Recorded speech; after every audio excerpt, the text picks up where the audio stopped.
എൻ്റെ പേര് ബിനു. ഞാൻ പത്തനംതിട്ടയിൽ നിന്ന് വരുന്നു. ഞാൻ 2024 നവംബറിൽ ഉടമ്പടി എടുത്തു. എൻ്റെ മകന് വേണ്ടിയാണ് എടുത്തത്. മകന് 2024 മാർച്ച് 7 ഒരു ആക്സിഡൻ്റ് ഉണ്ടായി. ആക്സിഡൻറ്റ് മോനും മോൻ്റെ ഒരു കൂട്ടുകാരനും കൂടെ ബൈക്കിൽ യാത്ര ചെയ്യുമ്പോൾ ഒരു ഓട്ടോയുമായിട്ട് കൂട്ടിയിടിച്ച് ആക്സിഡൻറ്റ് ഇച്ചിരി വലുതായിരുന്നു. ഹോസ്പിറ്റലിൽ കൊണ്ടുചെന്ന ബിലീവേഴ്സിലായിരുന്നു കൊണ്ടുപോയ തിരുവല്ല.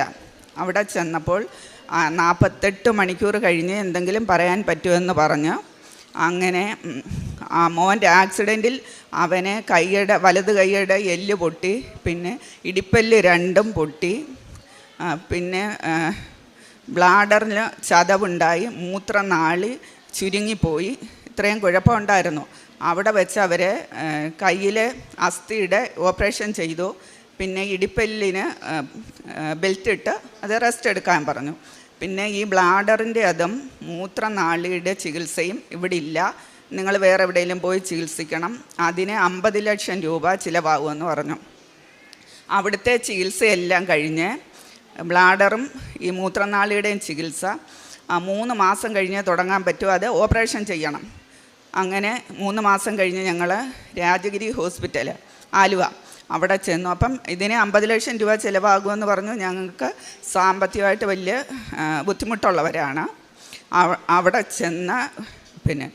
അവിടെ ചെന്നപ്പോൾ ഞങ്ങളൊരു കൃപാസന പത്രം കിട്ടിയായിരുന്നു. അത് ബിലീവേഴ്സിൽ വെച്ച് ഞാനൊരു ഹോസ്പിറ്റലിൽ നിന്ന് തന്നെ ഒരു സാധനം മേടിച്ചു. അത് പൊതിഞ്ഞുകൊണ്ട് വന്നൊരു പത്രമാണ്. അത് ഞാനിങ്ങനെ ആദ്യമായിട്ടാണ് കൃപാസന പത്രം കാണുന്നത്. അത് ഞാനിങ്ങനെ മോൻ്റെ കൈയുടെ ഓപ്പറേഷൻ്റെ അന്ന് അതെടുത്ത് ഇങ്ങനെ വായിച്ചുകൊണ്ടേയിരുന്നു. ഓപ്പറേഷൻ സക്സസ് ആയി. അത് കഴിഞ്ഞ് മോനെ അവിടുത്തെ ബിലീവേഴ്സിലെ ചികിത്സ കഴിഞ്ഞ് ആംബുലൻസിൽ കൊണ്ടുവരുന്ന വഴി ഞങ്ങൾ ഫുഡ് കഴിക്കാൻ ഒരു കടയിൽ കയറി. ആ കടയിൽ കയറിയപ്പോൾ അവർ ചോദിച്ചു ആരെയാ ആംബുലൻസിൽ കിടക്കുന്നതെന്ന്. എന്നിട്ട് ഞങ്ങൾ പറഞ്ഞു ഞങ്ങളുടെ മോനാണ്. പുള്ളി എന്നോട് ചോദിച്ചു ഞാൻ കയറി മോനെ ഒന്ന് കണ്ടോട്ടെ. ഞങ്ങൾ പറഞ്ഞു കണ്ടോളാം. അന്നേരം സിബി എന്ന അദ്ദേഹത്തിൻ്റെ പേര്, കോഴഞ്ചേരി ഒരു ഹോട്ടൽ നടത്തുന്ന ആളാണ്. സിബി അച്ഛൻ കയറി പ്രാർത്ഥിച്ചിട്ട് എന്നോട് ചോദിച്ചു, ഞാനൊരു നോൺ ക്രിസ്ത്യനാണ്. അപ്പം എന്നോട് ചോദിച്ചു കൃപാസനത്തിലെ തൈലം മോൻ്റെ ദേഹത്ത് പുരട്ടുന്നത് കൊണ്ട് നിങ്ങൾക്ക് എന്തെങ്കിലും കുഴപ്പമുണ്ടോ എന്ന് ചോദിച്ചു. ഞാൻ പറഞ്ഞു ഞങ്ങൾക്കൊരു കുഴപ്പമില്ല. അങ്ങനെ അത് പുരട്ടി പ്രാർത്ഥിച്ചിട്ട് ഒരാഴ്ച കഴിഞ്ഞ് സിബിച്ചൻ എൻ്റെ കയ്യിൽ നിന്ന് നമ്പർ മേടിച്ചിട്ട് പറഞ്ഞു ഞാൻ വീട്ടിലൊന്ന് വന്നോട്ടെ എന്ന്. ഞാൻ പറഞ്ഞു വന്നോ. അങ്ങനെ അപ്പം മോൻ്റെ അവസ്ഥയെന്ന് പറഞ്ഞാൽ മോൻ നടക്കത്തില്ല, ഒറ്റ കിടപ്പ, മൂത്രം പോകുന്ന വയറ് കിഴിച്ച് ട്യൂബിട്ടേക്കുക. അങ്ങനെ കിടന്ന പുള്ളി വന്ന് പ്രാർത്ഥിച്ചു. അപ്പം പുള്ളിയുടെ ഒരു ഫ്രണ്ടും കൂടെ വന്ന്, സന്ദീപ് ബ്രദർ, 2 പേരും കൂടെ വന്ന് പ്രാർത്ഥിച്ചിട്ട് 4 മാസം കഴിഞ്ഞ് മോൻ്റെ ബ്ലാഡറിൻ്റെയും പിന്നെ മറ്റുള്ള ചികിത്സ തുടങ്ങാൻ പറ്റുള്ളൂ. അപ്പം ഈ ബ്രദർ എന്നോട് പറഞ്ഞു ഞാൻ ബിനുവിനോട് പറയുന്നത് പോലെ ചെയ്യണം, ഞാൻ എന്നും വചനം ഇട്ട് തരാം, അതെന്നും പ്രാർത്ഥിക്കണമെന്ന്. അങ്ങനെ വചനം ഇട്ട് തന്നു. അത് പ്രാർത്ഥിച്ചു. പിന്നെ വിശ്വാസ പ്രമാണം ഞാനിവിടെ വന്ന് ഉടമ്പടി എടുത്തിട്ടില്ല. അപ്പം പുള്ളി അതെനിക്ക് മൊബൈലിലിട്ട് തന്നു. ഞാൻ എപ്പോൾ എവിടെ പോകുമ്പോഴും അത് പ്രാർത്ഥിച്ചു കൊണ്ടേ പോകാവൂ എന്ന് പറഞ്ഞു. അങ്ങനെ ദിവസവും വചനവും കേട്ട് ഈ പ്രാർത്ഥനയും ചൊല്ലിപ്പോയി ഹോസ്പിറ്റലിൽ ചെന്നു. ഓപ്പറേഷന് ഡേറ്റ് നിശ്ചയിച്ചു. ഓപ്പറേഷൻ തിയേറ്ററിൽ കയറ്റിയപ്പോഴേക്ക് ബ്രദർ ഇങ്ങനെ വചനം ഇട്ട് വന്നുകൊണ്ടിരിക്കുക. അതിങ്ങനെ വായിച്ചുകൊണ്ടേ ഇരിക്കാൻ പറഞ്ഞു. ഞങ്ങളിങ്ങനെ പുറത്ത് വെയിറ്റ് ചെയ്തപ്പം ഡോക്ടർ വന്ന് പറഞ്ഞു നിങ്ങൾ ഓപ്പറേഷൻ തിയേറ്ററിൻ്റെ അവിടെ നിൽക്കണ്ട, നിങ്ങളുടെ റൂമിൽ തന്നെ പോയിരുന്നോളെ. ഞങ്ങളങ്ങനെ പോയി റൂമിലിരുന്നു. അപ്പോഴീ വചനങ്ങൾ ഇങ്ങനെ പ്രാർത്ഥിച്ചുകൊണ്ടേയിരുന്നു. ഒരു അരമണിക്കൂർ കഴിഞ്ഞപ്പം ഞങ്ങളുടെ റൂമിൽ പിന്നെ ഫോണിലോട്ട് വലിയ അടിക്കുന്നു. ഇതുപോലെ മോൻ്റെ ആൾക്കാർ അവിടോട്ട് ഓപ്പറേഷൻ തിയേറ്ററിൻ്റെ അടുത്തോട്ട് എല്ലാം പറഞ്ഞു. അവിടെ ചെന്നപ്പം മോനെ ഓപ്പറേഷൻ ഇതായിട്ടില്ല, നമുക്ക് 2 ആഴ്ച നോർമലായിട്ട് മൂത്രം പോകുന്നോ എന്നാണ് നോർമൽ രീതിയിൽ ട്യൂബ് ഇട്ടു, വയറിലൂടെയുള്ള ട്യൂബ്, അങ്ങനെ 2 ട്യൂബ് 2 ആഴ്ച ഇട്ടാമെന്ന് പറഞ്ഞു. എന്നിട്ട് നമുക്ക് എന്താണെന്ന് വെച്ചാൽ ചെയ്യാമെന്ന് പറഞ്ഞ് അങ്ങനെ മോനെ റൂമിൽ കൊണ്ടുവന്നപ്പം സാധാരണ നോർമൽ രീതിയിലുള്ള ആ ബാഗിനകത്താണ് മൂത്രം കൂടുതലും വന്നുകൊണ്ടിരിക്കുന്നത്. വയറ് കിഴിച്ചുള്ള ട്യൂബ്, ആ ബാഗിലൂടെയല്ല മൂത്രം കൂടുതൽ, നോർമൽ രീതിയിലുള്ള ട്യൂബിലൂടെ മൂത്രം വന്ന് അങ്ങനെ ഒരാഴ്ചത്തെ ചികിത്സ കഴിഞ്ഞ് ഞങ്ങൾ അവിടുന്ന് പോയിരുന്നു. അപ്പം ആ ബ്രദർ എന്നോട് പറഞ്ഞു വന്നാൽ ഉടനെ വന്ന് ഉടമ്പടി എടുക്കണമെന്ന്. അപ്പം ഈ മോൻ ഒറ്റ കിടപ്പാൻ നമ്മൾ ഫുഡ് വാരി കൊടുക്കണം, എല്ലാം നമ്മൾ തന്നെ ചെയ്യണം.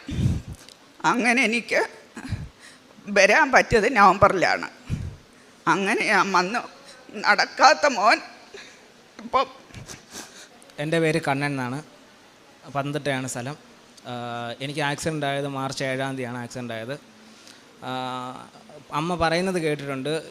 ആക്സിഡൻ്റ് ആയ സമയത്ത് ഡോക്ടർമാരെല്ലാം അമ്മയുടെ അച്ഛനോടും പറഞ്ഞായിരുന്നു 48 മണിക്കൂർ കൂടുതലപ്പുറം പോകത്തില്ലെന്ന് പറഞ്ഞായിരുന്നു. എൻ്റെ പെങ്ങൾ വെളിയിൽ പുള്ളിക്കാരിയൊക്കെ വിളിച്ച് കാണിച്ചോ, അതിനപ്പുറം പോകത്തില്ല, ജീവിച്ചിരിക്കത്തില്ലെന്നൊക്കെ പറഞ്ഞായിരുന്നു. പക്ഷേ ഈ ബ്രദറിനെ കണ്ടെന്ന് പറഞ്ഞില്ലേ അമ്മ, അതിൽ പിന്നെ ഈ മാതാവിൻ്റെ സാന്നിധ്യം എൻ്റെ ജീവിതത്തിൽ ഉണ്ടായത് പിന്നെ എല്ലാ കാര്യങ്ങളും നല്ല രീതിക്കാണ് പൊയ്ക്കൊണ്ടിരുന്നത്. വേദന കുറച്ചേ ഞാൻ അനുഭവിച്ചിട്ടുള്ളൂ. എന്നാൽ പോലും ഞാൻ ഒരിക്കലും ഇങ്ങനൊരു നിൽക്കാൻ പറ്റുമെന്നോ നടക്കാൻ പറ്റുമെന്നോ അങ്ങനെ ഒരു സിറ്റുവേഷനിലല്ലായിരുന്നു. കാരണം എൻ്റെ പെൽവിക് ബോൺ രണ്ടും പൊട്ടിപ്പോയി, കൈ ഒടിഞ്ഞു, യൂറിൻ ബ്ലാഡറിന് തടസ്സം എല്ലാം ഉണ്ടായിരുന്നു. എനിക്ക് ആ സമയത്ത് വലിയ വിശ്വാസമൊന്നും ഇല്ലായിരുന്നു. എന്ന് പറഞ്ഞാൽ ഒത്തിരി അങ്ങ് ഇതിനെപ്പറ്റി കൃപാസനത്തെ പള്ളിയെ പറ്റിയോ ഒന്നും അങ്ങനെ അറിയുന്ന ഒരാളല്ലായിരുന്നു. അങ്ങനെ നോർമലി പ്രാർത്ഥിക്കുകയോ പോവുക അങ്ങനെ ഒരു ടൈപ്പായിരുന്നു. പക്ഷേ ഇടയ്ക്കൊരു ദിവസം പ്രാർത്ഥിച്ചിട്ട് മാതാവിൻ്റെ കാശുരൂപം കൈവച്ച് പ്രാർത്ഥിച്ചിട്ട് ടെസ്റ്റിന് പോയി കഴിഞ്ഞ് കഴിഞ്ഞപ്പം അവിടുത്തെ ഡോക്ടർമാരും സിസ്റ്റർമാരും എല്ലാം പറഞ്ഞ് കുഴപ്പമൊന്നുമില്ല, ചെറിയൊരു ചുരുക്കമേ ഉള്ളൂ, ഇത് ഓപ്പറേഷൻ ചെയ്യേണ്ട വരത്തില്ലെന്ന് പറഞ്ഞ്. അപ്പോൾ ഒരു സന്തോഷം ഉണ്ടായിട്ട് വീട്ടിൽ വന്ന സമയത്ത് ഞങ്ങൾ തന്നെ വീടിനടുത്തൊരു നേഴ്സിനെ വിളിച്ചിട്ട് ട്യൂബ് മാറ്റി സ്വന്തമായിട്ട് യൂറിനേറ്റ് ചെയ്യാൻ നോക്കി. അപ്പം പോയില്ല. അന്നേരം എൻ്റെ വിശ്വാസം മൊത്തവും പോയി. ഞാൻ പറഞ്ഞു ഇനിയും ബൈബിളില്ല, ഒന്നുമില്ല, ഒരു ദൈവങ്ങളുമായിട്ടും പ്രാർത്ഥിക്കേണ്ട, ദൈവം എല്ലാം സയൻസ് മാത്രമേ ഉള്ളൂ, ഒന്നും തരത്തില്ലെന്ന് പറഞ്ഞു. 2 ദിവസം കഴിഞ്ഞ് കഴിഞ്ഞപ്പോൾ എനിക്ക് ആ ദേഷ്യം എല്ലാം മാറി. എന്നെക്കൊണ്ട് തന്നെ മൊബൈലിൽ കൂടെ രാജേരി ഹോസ്പിറ്റലിൽ സെർച്ച് ചെയ്യിച്ച് എടുപ്പിച്ച് അവിടുത്തെ ഡോക്ടറുമായിട്ട് കോണ്ടാക്ട് ചെയ്ത് എൻ്റെ ഡിസ്ചാർജ് സമ്മറിയും കൊണ്ട് ഹോസ്പിറ്റലിൽ പോയി പുള്ളിക്കാരനെ കാണിച്ചു. ഓപ്പറേഷനുള്ള ഡേറ്റ് തന്ന് 1 മാസം കഴിഞ്ഞ് ഹോസ്പിറ്റലിൽ പോയി ടെസ്റ്റ് ചെയ്തപ്പോൾ ഡോക്ടർ എൻ്റെ അടുത്ത് പറഞ്ഞത് ഓപ്പറേഷൻ ചെയ്യും, ഈ ഓപ്പറേഷൻ ചെയ്ത് കഴിഞ്ഞാൽ ഒരുപാട് ഭാവിയിൽ കുഴപ്പം വരും, അപ്പോൾ അതിൻ്റെ ടെൻഷനും വിഷമവും ഉണ്ട്. ആ ഒരു സമയത്ത് ഞാൻ വിശ്വാസം കൈവിട്ടിട്ടില്ല, മാതാവിനെ എപ്പോഴും പ്രാർത്ഥിക്കുമായിരുന്നു. എൻ്റെ അടുത്ത് അതായത് ജൂലൈ 14-നായിരുന്നു എനിക്ക് ഓപ്പറേഷൻ വന്നു. ഒപ്പോസം യൂറിത്തോഗ്രാം എല്ലാം കഴിഞ്ഞ് യൂറിൻ ട്യൂബ് കട്ട് ചെയ്ത് സ്റ്റിച്ച് ചെയ്യുന്ന ഒരു പരിപാടിയാണ്. അതിന് ഒത്തിരി പ്രശ്നങ്ങളും ഒത്തിരി സമയം എടുക്കും എല്ലാം പഴയ പോലെ ആവാൻ. എനിക്ക് അതിൻ്റെതായ വിഷമങ്ങളും കാര്യങ്ങളൊക്കെ ഉള്ള സമയത്ത് ഞാൻ വിശ്വാസം കൈവിട്ടില്ല. അന്ന് രാത്രി ഡോക്ടർ വന്ന് പറഞ്ഞ് 13-ാം തീയതി വന്ന് പറഞ്ഞിട്ട് പോയി, 14-ാം തീയതി രാവിലെ നിനക്ക് ഓപ്പറേഷനാണെന്ന് പറഞ്ഞ്. എന്നാൽ പോലും ഞാൻ വിശ്വസിച്ചിരുന്ന് എൻ്റെ ഓപ്പറേഷൻ നടക്കത്തില്ലെന്ന്. രാവിലെ എല്ലാം കഴിഞ്ഞ് ഓപ്പറേഷൻ എല്ലാം കഴിഞ്ഞ് കണ്ണ് തുറന്നപ്പം എൻ്റെ ദേഹത്ത് മൊത്തം ട്യൂബ് ഇട്ട്, സുപ്രബിക്ക് ഇട്ടേക്കുക, പോളി ട്യൂബ് ഇട്ടേക്കുക, ദേഹത്ത് മൊത്തം ബ്ലഡ് പൊയ്ക്കൊണ്ടിരിക്കുക. ഓപ്പറേഷൻ കഴിഞ്ഞെന്നാണ് ഞാൻ വിചാരിച്ചത്. എല്ലാം കഴിഞ്ഞ് ഡോക്ടറിനോട് ചോദിച്ചപ്പോൾ ഡോക്ടർ പറഞ്ഞു ഓപ്പറേഷൻ ചെയ്യേണ്ട വന്നിട്ടില്ല, ചെറിയൊരു ചുരുക്കേ ഉള്ളൂ, ട്യൂബ് ഇട്ടാൽ മതി, 1 മാസം കഴിയുമ്പം എല്ലാം ശരിയാവുമെന്ന് പറഞ്ഞു. അങ്ങനെ 1 മാസം കഴിഞ്ഞ് ആശുപത്രി പിന്നെയും വന്നപ്പോൾ ഫസ്റ്റ്, അതായത് ആക്സിഡൻറ്റ് കഴിഞ്ഞിട്ട് 3-4 മാസത്തിന് ശേഷമാണ് യൂറിനേറ്റ് ചെയ്യാൻ ശ്രമിക്കുന്നത്. ആ സമയത്ത് പോകത്തില്ലയോ എന്നുള്ളൊരു ടെൻഷനുണ്ട്. ഈ ട്യൂബെല്ലാം മാറ്റി ഡോക്ടർ പറഞ്ഞ് ബാത്റൂമിൽ പോയിട്ട് യൂറിൻ പാസ് ചെയ്യാൻ പറഞ്ഞു. അങ്ങനെ യൂറിൻ പാസ് ചെയ്യാൻ ശ്രമിച്ചപ്പം ആദ്യമേ ഒന്നും പോയില്ല. പിന്നെ കാശുരൂപം പോക്കറ്റിൽ നിന്ന് എടുത്ത് പ്രാർത്ഥിച്ചിട്ട് ഒന്നുകൂടെ ചെയ്ത് കഴിഞ്ഞപ്പോൾ യൂറിൻ പോവുകയും ചെയ്ത് ഞാൻ അറിയാതെ തന്നെ എൻ്റെ കണ്ണിൽ കൂടെ ഇങ്ങനെ വെള്ളം ഇങ്ങനെ പൊയ്ക്കൊണ്ടിരിക്കുക. ആ സമയത്ത് എൻ്റെ തോളത്ത് മാതാവ് കൈ വെച്ചേക്കുന്നതായിട്ട് ഞാൻ കണ്ടിട്ടുമുണ്ട്. പിന്നെ അതെല്ലാം കഴിഞ്ഞ് ഈ ആക്സിഡൻറ്റ് ഉണ്ടാകുന്നതിനൊരു 1-2 ആഴ്ചയ്ക്ക് മുമ്പ് ഞാൻ എബ്രോഡ് പോകാൻ വേണ്ടി കൊടുത്തേക്കുമായിരുന്നു. അപ്പോൾ ഈ ആക്സിഡൻറ്റ് ശേഷം എൻ്റെ ആ സ്വപ്നങ്ങളെല്ലാം ഇല്ലാതായല്ലോ. അപ്പോൾ അതിൻ്റെ ഒരു വിഷമം കൂടെ ഉണ്ട്.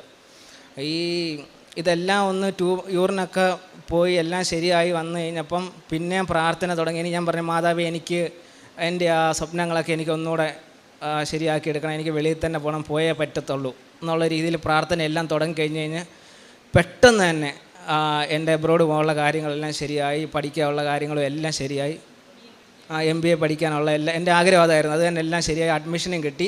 ആദ്യത്തെ ഇൻ്റർവ്യൂ തോറ്റെന്ന് പറഞ്ഞു കഴിഞ്ഞാൽ ഒരു ട്രയൽ പോലെയായിരുന്നു. അതിൽ കിട്ടിയാലേ അടുത്തതിലോട്ട് പോകത്തുള്ളൂ. അത് തോറ്റു. പക്ഷേ അവർക്ക് എന്തോ തോന്നി പിന്നെ ഒന്നുകൂടെ എനിക്ക് ഡേറ്റ് തന്ന് അത് പാസ്സായി അവസാനം ഇപ്പോൾ പോകാനുള്ളതായി വന്നേക്കും. മാതാവിൻ്റെ അനുഗ്രഹം കൊണ്ട് ഇപ്പോൾ ഒരുപാട് കാര്യങ്ങൾ എല്ലാം ചോദിച്ചതെല്ലാം തന്നിട്ടുണ്ട്.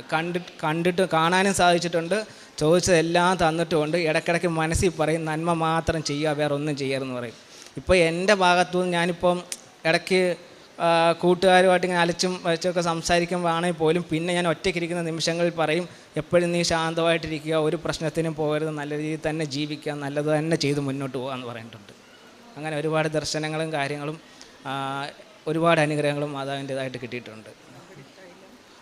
ഇത് ഉപ്പും ഉടമ്പടി തൈലും എല്ലാം അമ്മ തരികയും ഉപയോഗിക്കുക എല്ലാം ചെയ്തിട്ടുണ്ട്. എല്ലാം ഇവിടുന്ന് മാതാവിൻ്റെ എല്ലാ അനുഗ്രഹങ്ങളും കിട്ടിയിട്ടുണ്ട്. സന്തോഷമാണ് എല്ലാം. ബാക്കിയുള്ളവരോട് പറയുന്നതിലും എനിക്ക് സന്തോഷമേ ഉള്ളൂ.